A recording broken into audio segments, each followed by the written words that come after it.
great.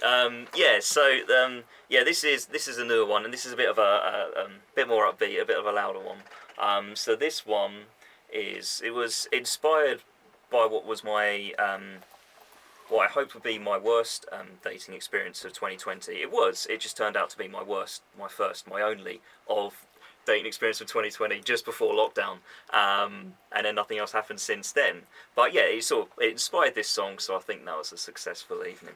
So it's sort of inspired by that. What's it called? This one is called "Murdered in My Sleep." It was the beginning of the year, and I had a bright idea, maybe bottom by a bit of desperation, or the fact that online dating had been causing me frustration.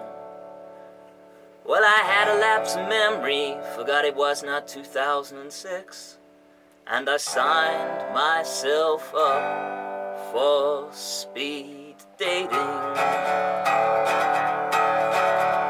Well, it felt quite natural, less scripted than I thought. Oh, we traded some small talk, but it wasn't too much.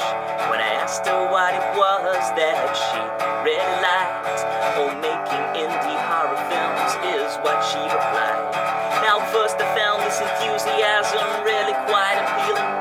There's nothing better than seeing someone talk about something they love.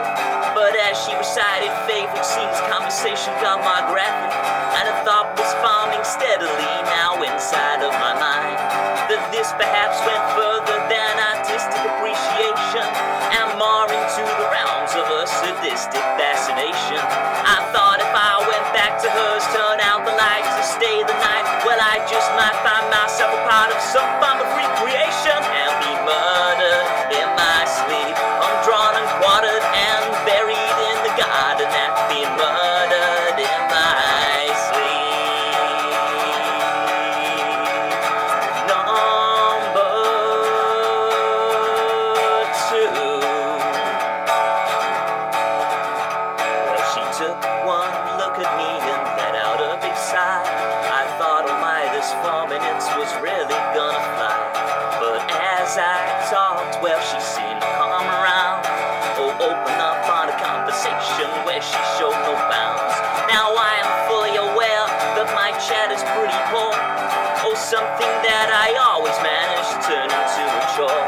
But even I know that when you're trying to impress, it's probably best to avoid talking about your ex. Now I was worried if I went back to hers, what it might be that I'd find, something from her past that she couldn't leave behind.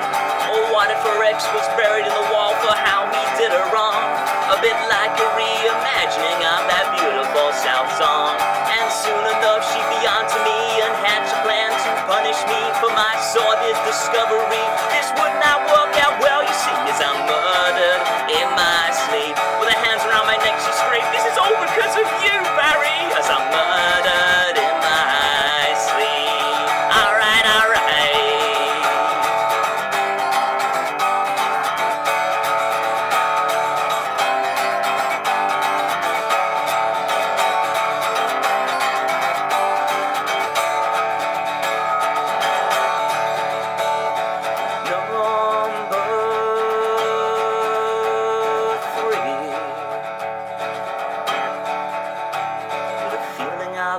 I went and sat with number 3, hoping not to spark another murder fantasy. A little younger than me, just out of university, and as we talked things seemed quite ordinary.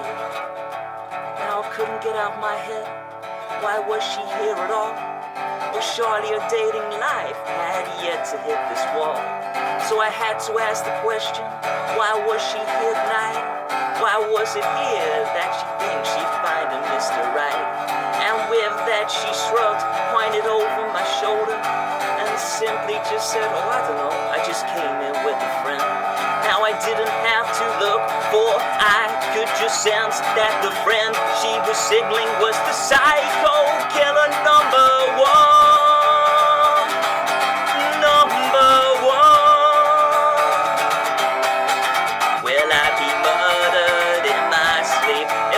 Step